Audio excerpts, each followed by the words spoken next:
स्वागत है आप सबों का एक बार फिर से संस्कृत गंगा के इस YouTube चैनल पर। आज हम लोग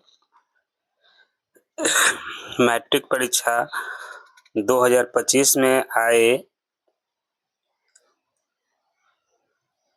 ऑब्जेक्टिव्स का यानी कि वस्तुनिष्ठ प्रश्नों का उत्तर देखेंगे और देखेंगे किस तरह से इसका ऑब्जेक्टिव का हल किया जाता है। तो बिना देरी किए हम लोग शुरू करते हैं।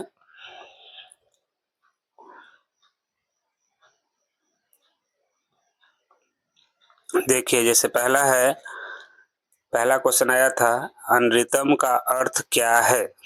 अनरितम का अर्थ क्या होता है, यह पहला चैप्टर में हम लोग को पढ़ना है। मंगलम पाठ में अनरितम का मतलब होता है झूठ। इसमें पढ़ना था कि सत्य की जीत होती है, झूठ की नहीं ना। तो अनरितम मतलब होता है क्या, झूठ। तो अनरितम का अर्थ क्या हो जाएगा, झूठ। जिसमें कि हम लोग का कौन सा सही होगा, पहला, ये सॉरी बी नंबर हम लोग का इसमें सही होगा। दूसरा आते हैं कि बहती हुई नदियां कहाँ मिलती है, तो यह भी हम लोग को मंगलम पाठ में ही पढ़ना है। और बहती हुई नदियां जो है जा करके अंत में सागर में मिलती है। दूसरा हो गया। अब तीसरा पढ़ेंगे कि किसकी जीत होती है। तो जीत जो है हमेशा सत्य की होती है और असत्य की हमेशा क्या होती है, जीत नहीं होती है। तो इसका उत्तर क्या हो जाएगा, क्वेश्चन है किसकी जीत होती है, इसका हो जाएगा सी, सत्य। चौथा नंबर है, सिख संप्रदाय के 10वें गुरु कौन थे। तो सिख संप्रदाय के 10वें गुरु जो थे वो गुरु गोविंद सिंह थे और प्रथम गुरु गुरु नानक जी थे, जिन्होंने कि सिख धर्म की स्थापना की थी। अब ये पांचवा नंबर है कि पटना के किस दिशा में गंगा नदी बहती है। तो पटना के जो है वह उत्तर दिशा में गंगा नदी बहती है और यह जो प्रश्न है पाटलिपुत्र वैभव पाठ से लिया गया है।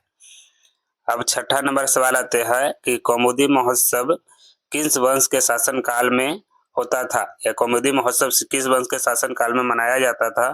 तो देखिए, इसमें जो प्रिंटिंग में मिस्टेक है, इसमें होगा गुप्त वंश के शासन काल में। किस वंश के शासन काल में होगा, गुप्त वंश के शासन काल में कौमुदी महोत्सव मनाया जाता था।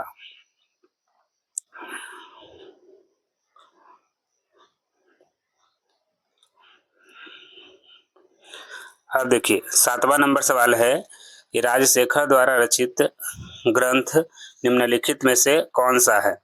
तो राजशेखर द्वारा रचित निम्नलिखित में से ग्रंथ जो है हम लोग का मीमांसा है। मीमांसा जो काव्य था, काव्य मीमांसा, जो मीमांसा काव्य था वह किसके द्वारा लिखा गया, तो राजशेखर के द्वारा लिखा गया।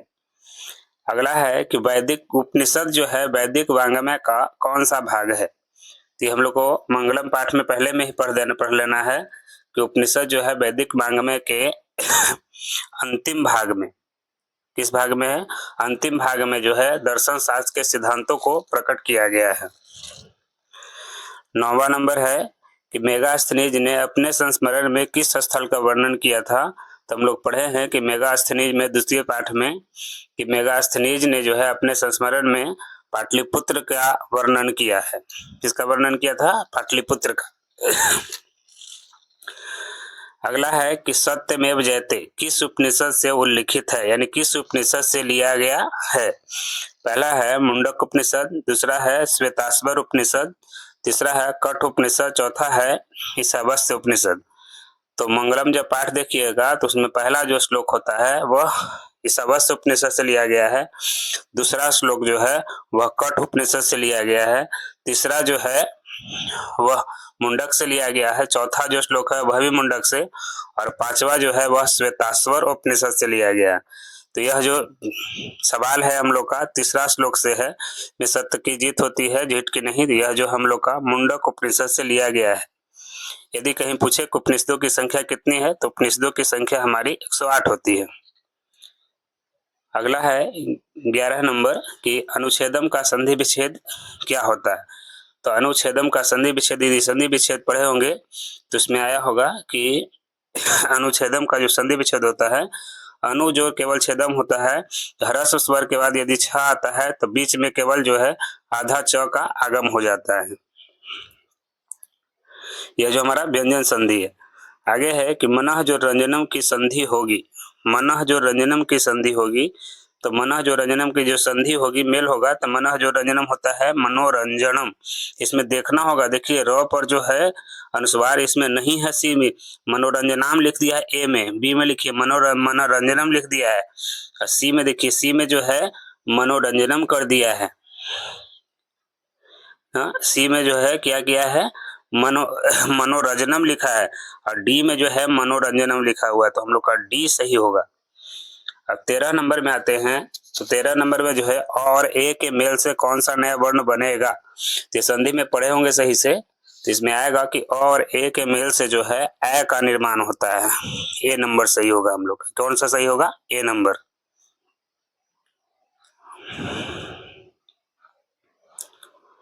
अब आते हैं 14 नंबर में, ये समास से क्वेश्चन है, तो इसमें पूछा है 14 नंबर कि देह रक्षा में कौन सा समास है, तो इसमें पढ़िएगा सही से कि देह रक्षा यानी कि देहक से रक्षा, देह की रक्षा, इसका अर्थ होगा देह की रक्षा। तो इसमें जो है हम लोगों का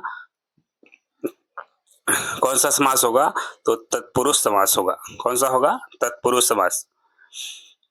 समास में सबसे पहले पढ़ लीजिएगा, जैसे अव्ययी भाव समय से, तो इसमें हम लोग का पूर्व पद प्रधान होता है, बहुब्रीहि समास में अन्य पद प्रधान होता है, और द्वंद्व समास में जो है दोनों पद प्रधान होता है, और तत्पुरुष समास में जो है उत्तर पद प्रधान होता है, अंतिम पद प्रधान होता है।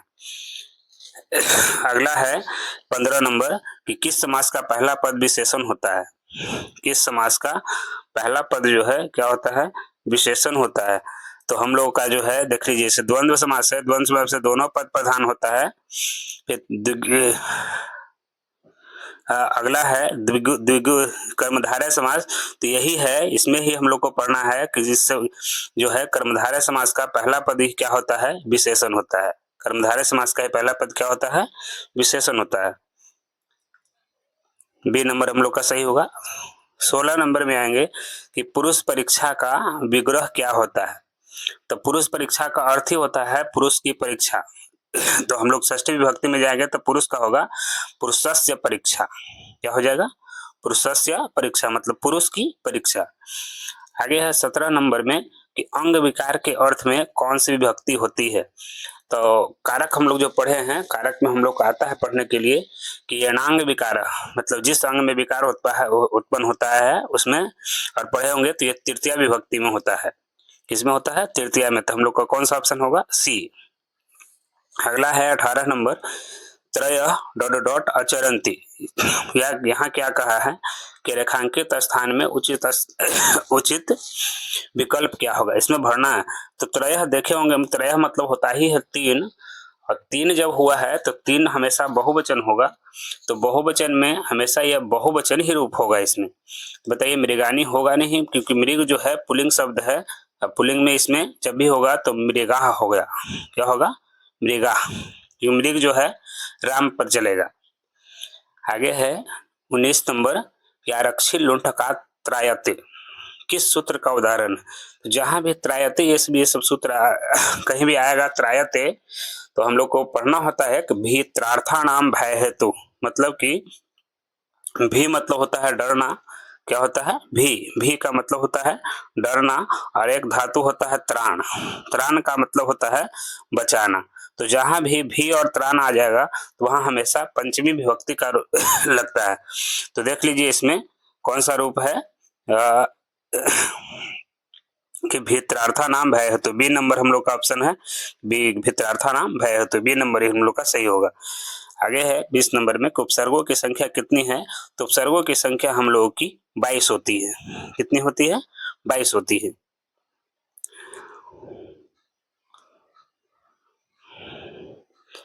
आगे आइए 21 नंबर, 21 नंबर में देखेंगे कि है ऑप्शन क्वेश्चन कि प्रत्यागत में कौन सा उपसर्ग है। तो प्रत्यागत में उपसर्ग जो हम लोग देखेंगे, तो कोई भी यदि किसी भी शब्द में उपसर्ग नहीं पता चल रहा हो तो पहले उसका संधि विच्छेद करेंगे। संधि विच्छेद इसका होगा प्रति जोड़ आगत, प्रति जोड़ आगत, प्रति जोड़ आगत होगा, तो यह ई जोड़ आ बराबर या होता है, कौन सी संधि से होगा, यह अनुसंधि से होगा। तब इसमें कौन सा उपसर्ग हम लोगों का आएगा, प्रति, कौन सा आएगा, प्रति, प्रति आ गया पहले, यानी कि प्रति उपसर्ग हम लोग का इसमें है। ठीक है, आगे है लघु तरह में कौन सा तद्धित प्रत्यय है। तो जी याद रखिएगा, जहां भी यदि तरह दिखने को मिलेगा तद्धित प्रत्यय में, तो तरह रहेगा तो तरप, और तमह रहेगा तो तमप। जो तरह है तो होगा क्या, तरप। अगला है 23 नंबर से, भवंती डॉट डॉट पुरुषा, ये सुरतवात होता है, रिक्त स्थान में उचित विकल्प क्या होगा। यानी कि पढ़ेंगे इसमें हम लोग 5वां नंबर चैप्टर, तो भारत महिमा, तो उसमें हम लोग ये देखने के लिए मिलेगा। तो इसमें जो है भूयः हम लोगों का सही होगा। क्या होगा, भूयः, मतलब बार बार होता है कि कौन बार बार यहाँ जन्म लेना चाहते हैं देवता के रूप में, तो देवता लोग, भूयः मतलब बार बार। आगे है ऐसे पढ़ेंगे तो भूयो भूय, भूया मैंने ऐसे होगा बार, भूयो भूया आ जाएगा तो भूया भूया मतलब होता है बार बार। आगे आता है 24 नंबर, कहता है कि भारत महिमा पाठ का द्वितीय जो श्लोक है किस पुराण से लिया गया है। तो हम लोग ये सब पढ़ेंगे। तो ये जो होता है पहला जो होता है हम लोग का विष्णु पुराण से होता है, दूसरा जो होता है भागवत पुराण से। दो ही श्लोक, दो ही पुराण से उसमें लिया गया है। अगला है 25 नंबर कि विदुर कौन थे। तो इसमें विदुर में जो हम लोग पढ़ेंगे कौन सा, 7वां नंबर चैप्टर। तो 7वां नंबर चैप्टर हम लोग को मिलेगा पढ़ने के लिए कि उसमें विदुर कौन थे। ये महाभारत में थे। विदुर जो थे मंत्री थे, उसमें लिखा हुआ है विदुर जो थे क्या थे, मंत्री थे। धृतराष्ट्र उनसे क्वेश्चन पूछते हैं और उनके क्वेश्चन का जवाब वे देते हैं। आगे है कि आचरण जो है किसका हरण करता है, यानी अच्छा आचरण जो है किसका हरण करेगा। तो यह कुलक्षण का हरण करता है, यानी कि खराब लक्षण का हरण करता है। किसका हरण करेगा, कुलक्षण का। तो ऑप्शन नंबर क्या हो जाएगा आप लोग का, बी। आगे है 27 नंबर कि पति किसका रक्षक होता है। तो ये हम लोगों को अलग कथा पाठ में पढ़ने के लिए मिला है कि पति जो है किसका रक्षक होता है। तो पति जो है हमेशा पत्नी का, यानी कि स्त्री का रक्षक होता है। ठीक है, आगे पढ़ेंगे। 27 हो गया, अब 28 नंबर। अब देखेंगे 28 नंबर। तो 28 नंबर दिया है कि स्थिति सौकर्य मूला डॉट डॉट धावंती जनतव, ये कहाँ से लिया गया है। तो यह जो है हम लोगों का है पंचतंत्र से नहीं लिया गया है। पंचतंत्र हम लोग को पढ़ना नहीं है। नीति श्लोका यह इससे भी नहीं लिया गया है। यह जो हम लोग को पढ़ना है यह पुरुष परीक्षा से ही लिया गया है। इससे लिया गया है पुरुष परीक्षा से, जिसमें बताया गया था कि सुविधाजनक स्थिति को देखकर सभी लोगों से प्राप्त करना चाहते हैं, और कौन अपनी जाति के सुख को देखकर और कौन उसकी ओर नहीं दौड़ता है, अर्थात सबको ही दौड़ जाता है। 29 नंबर पढ़ेंगे। तो कर्मवीर कथा किस प्रकार की कथा है। तो यह हमारा एक प्रकार का कथा है या इसको हम लोग लघु कथा भी कह सकते हैं, लेकिन यह एक प्रकार की जो कर्मवीर कथा है यह कथा है, कहानी है। आगे है कि बालक जो है किसके शिक्षण शैली से आकर्षित हुआ या आकृष्ट हुआ। तो बालक जो है किसके शिक्षण शैली से आकर्षित होगा। ये बालक जो है शिक्षक हमेशा शिक्षक की शैली से ही, ये कर्मवीर कथा पाठ में पढ़ना है। बालक जो है शिक्षक की शिक्षण शैली से आकर्षित हुआ था। अगला 31 नंबर की बूढ़ा बाघ क्या देना चाहता था। तो एकादश पाठ में हम लोग पढ़े होंगे। बूढ़ा बाघ जो है वो लालची आदमी को सोने का कंगन देने के लिए इच्छित था। तो हम लोग का सी नंबर ऑप्शन सही होगा। 32 नंबर पढ़ेंगे कि पथिक जो है कहाँ फंस गया था। तो पथिक जो है कहाँ फंसा था, तो सरोवर में नहीं, नदी में नहीं, कुआं में नहीं, कीचड़ में फंसा था। कहाँ फंसा था, कीचड़ में, जहां से उसको बाघ जो है मारकर ले गया था और खा गया था। आगे है 33 नंबर, कर्ण जो है किस रूप में इंद्र जो है किस रूप में कर्ण के समक्ष प्रकट हुआ था। तो वह एक ब्राह्मण के रूप में, याचक भी इसको कह सकते, लेकिन ब्राह्मण के रूप में, शक्र के रूप में आया था भेष धारण कर। अगला है 34 नंबर कि समय बीतने पर किसका नाश हो जाता है। तो इसी पाठ में ही बताया गया है, कर्णस दानवीरता पाठ में बताया गया है कि समय के बीतने पर, समय के जाने पर से शिक्षा का क्षय होता है। किसका क्षय होता है, शिक्षा का क्षय होता है।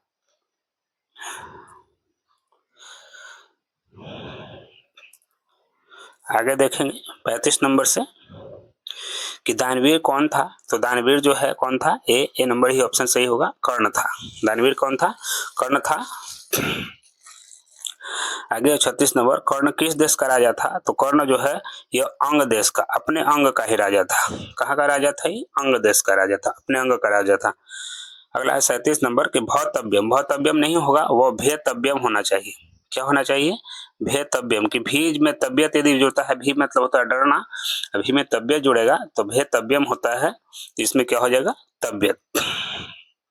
अगला है 38 नंबर कि अक्तवतु शब्द से बना पद निम्न में से कौन सा है। तो अक्तवतु में जो जब पढ़िएगा तो अक्तवतु में जो है इसमें आधा क और वो लास्ट वाला त अनुबंध होता है, लास्ट वाला अक्तवतु उ अनुबंध होता है तो बच जाता है इसमें तवत, तवत जो है वान में बदलता है। तो अक्तवतु जब भी किसी प्रत्यय धातु में लगेगा तो यह एक प्रकार का कौन सा है, कृत प्रत्यय है, और जब भी किसी में लगेगा तो हमेशा वान बना देगा। तो अक्तवतु में हो जाएगा गतवान, गम जो रक्तवतु होता है क्या, गतवान। आगे है गुरु ज्येष्ठन से कौन सा पद बनेगा, तो पढ़िएगा प्रत्यय में गुरु ज्येष्ठन से क्या होता है, गरिष्ठ, क्या होता है, गरिष्ठ। आगे है 40 नंबर कि सीमन जोड़ डाप से निर्मित से पद कौन सा होगा। तो यदि हम लोग स्त्री प्रत्यय पढ़े हुए तो स्त्री प्रत्यय मात्र 8 ही प्रत्यय पढ़ना है, जिसमें कि पहला पढ़ना हम लोग को टाप, दूसरा पढ़ना है डाप और तीसरा पढ़ना है चाप। ये डाप जो है हमेशा किसमें, सीमा में, याद रखिएगा सीमा जो शब्द आएगा तो हमेशा डाप होगा, और यदि सूर्य आता है, सूर्य आता है तो इसमें क्या होगा, चाप। यही डाप और चाप दोनों भी ऐसा प्रत्यय है जो एक ही को में जुड़ता है। तो डाप हो गया तो जिसमें जुड़ेगा सीमा में, सीमा जो डाप होता है सीमा, और सूर्य जो चाप होता है सूर्य, मतलब सूर्य की स्त्री। बाकी सबके अंत में यदि आ रहेगा, किसी भी शब्द के अंत में यदि आ है और ये वह स्त्री प्रत्यय पूछ रहा है तो हमेशा टाप ही होगा, किसको छोड़कर, सीमा को छोड़कर, सूर्य को छोड़कर। सीमा में याद रखेंगे डाप, सूर्य में चाप, बाकी सब में टाप, ठीक है। अब आगे आएंगे 41 कि नमत जो है कौन सा लकार है। तो नमत हम लोग पढ़े होंगे लकार में, तो यह लोट लकार होता है, तू तामंतु अतम त होता है उसमें, ठीक है। तो ये 41 नंबर क्या हो जाएगा, ए नंबर।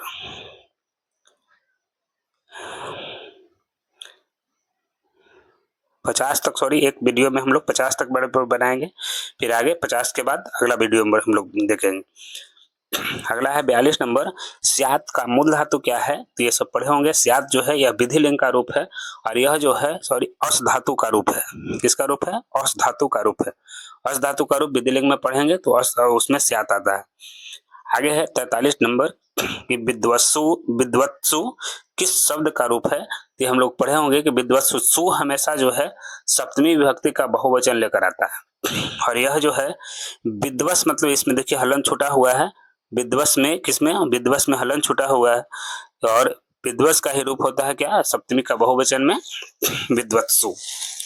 आगे है 44 नंबर कि गंगा शब्द के सप्तमी विभक्ति का एक वचन रूप क्या होता है। तो गंगा जो है लता पे चलता है, और लता का सप्तमी में पढ़े होंगे तो लता, लताम, लतया, लताये, लताया, लताया, लतायाम, लतायाम हे लते, लतायाम। तो गंगा में हो जाएगा गंगायाम, क्या होगा, गंगायाम। इसमें भी देखिएगा आधा म में हलंत है, छूटा हुआ है, तो हम लोग को बी ऑप्शन सही है। आगे है दात्री शब्द का सप्तमी बहुवचन में रूप क्या होगा। तो सप्तमी बहुवचन जैसे ही कहेगा तो हमेशा याद रखिएगा कि वह सु लेकर आएगा, तो इसमें हो जाएगा दात्रीषु, क्या होगा, दात्रीषु। आगे है 46 नंबर कि रत्नाकर का संधि विच्छेद क्या होगा। तो ये लोग पढ़े होंगे, ये हम लोग का दीर्घ संधि में होगा, इसका होगा रत्न जोड़ आग्रह, लेकिन देख कर ही इसमें लगाइएगा टिक, जो हम लोग का सही हो। रत्नाकर का होगा रत्न जोड़ आकर, क्या होगा, आकर। तो ये हम लोग पढ़ेंगे, क्या होगा इसमें बी नंबर सही होगा हम लोग का। आगे है कि नेज और अति की संधि क्या होगा होगी। तो ये हम लोग पढ़े होंगे कि ने अजोड़ क्या है, अति। ये पढ़े होंगे हम लोग अयादी संधि में कि ए और अ के मिलने से जो है अय का निर्माण होता है, अय। तो ए किसमें से यह निकला, 9 में से ए निकला है, तो 9 में से ए निकला तो ये बच गया क्या, आधा 9 बचा, इसमें अ मिलेगा तो पूरा 9 हो जाएगा, 9 हट जाएगा, यहाँ से आ जाएगा फिर यो, क्या हो जाएगा ती, नयति। क्या होगा इसमें, नयति, यानी कि नेज और अति क्या हो जाएगा हम लोग का, नयति, यानी सी नंबर हम लोग का सही होगा। आगे एक ह का उच्चारण स्थान क्या है। उच्चारण स्थान के लिए इसका एक सूत्र आता है, जितना भी वर्ण होता है सबका उच्चारण स्थान के लिए अपना अपना सूत्र होता है। से पहला होता है अकुह विसर्जनीयनाम कंठ क्या होता है, इस तरह से पढ़ेंगे अकुह, इस तरह से पढ़ेंगे हम लोग अकुह विसर्ज, विसर्ज, फिर पढ़ेंगे निया नाम होगा इसका कंठ। इसमें देख लिए अकुह, अ का मतलब हो गया और आ, अ का मतलब क्या हो गया और आ, कु का मतलब हो गया कवर्ग, जितना भी कवर्ग है क ख ग घ ङ सब है, और ह और इधर से हो गया विसर्ग, विसर्ग से हो गया विसर्ग। इन सबों का उच्चारण स्थान क्या होता है, कंठ होता है। तो इसमें ही आता है ह, तो ह का उच्चारण स्थान हम लोग का क्या होगा, कंठ होगा। क्या होगा, कंठ होगा। सॉरी इसमें गलती लिखा हुआ है, कंड लिख दिया है, लेकिन होना क्या चाहिए हम लोग को, कंठ होना चाहिए। आगे आइए, आगे हम लोग को पढ़ना है 49 नंबर के परामर्श में कौन सा उपसर्ग है। परामर्श में कौन सा उपसर्ग है, शुरू में नजर आ रहा है, दिख रहा है परा, इसमें क्या हो जाएगा परा, डी। आगे है 50 नंबर कि सु उपसर्ग से कौन सा शब्द बनेगा या बना है। सु उपसर्ग से हमेशा कौन सा इसमें शब्द बना है, देख लिया इसमें दिया है सुहाना, सर, सुंदर और स्वागतम। तो देखिए सुंदर जो है, सुंदर में कोई उपसर्ग, उसमें क्योंकि कोई शब्द नहीं लगा हुआ है, कोई शब्द नहीं जुड़ा हुआ है इसमें। देखिए एक शब्द है हम लोग का स्वागतम, इसका संधि विच्छेद हम लोग करेंगे तो होगा सु जोड़ आगतम, यानी कि इसमें कौन सा जुड़ा हुआ है, सु। तो हम लोग का सु किस में जुड़ा हुआ, 50 नंबर में, यानी बी नंबर में हम लोग का जुड़ा हुआ। कोई दिक्कत, यहाँ तक हम लोग का 50 नंबर, 50 में 50 ये सही हो गया है। और नेक्स्ट वीडियो में हम लोग देखेंगे, नेक्स्ट वीडियो में हम लोग देखेंगे किस चीज के बारे में, तो 50 और वीडियो जब 50 को जो और ऑब्जेक्टिव बचा हुआ है इसके बारे में, और कुछ हम लोग सब्जेक्टिव का भी जिक्र करेंगे। और इसका जो भी चीज आपको दिक्कत होता हो तो हमारा नंबर है, इसको पे जब भी दिक्कत हो तो कोई भी चीज से हम लोग हमारा इससे हमसे संपर्क कर सकते हैं। जब भी हम बिजी फ्री रहेंगे तो हम कॉल कर दिया करेंगे आपको, नहीं तो हम रिसीव कर लेते हैं कॉल। 8540970822 इस पे हम पर संपर्क किया जा सकता है यदि कोई भी चीज में दिक्कत हो आपको तो आशा करते हैं ये सभी आप चीजें आपको समझ में आ गई होगी। अब नहीं समझ में आई है तो फिर से हम को कॉल करके बता सकते हैं, और 50 अगला 50 का वीडियो हम लोग आगे बारे में देखेंगे। चलिए तो बहुत बहुत धन्यवाद, मिलेंगे नेक्स्ट वीडियो।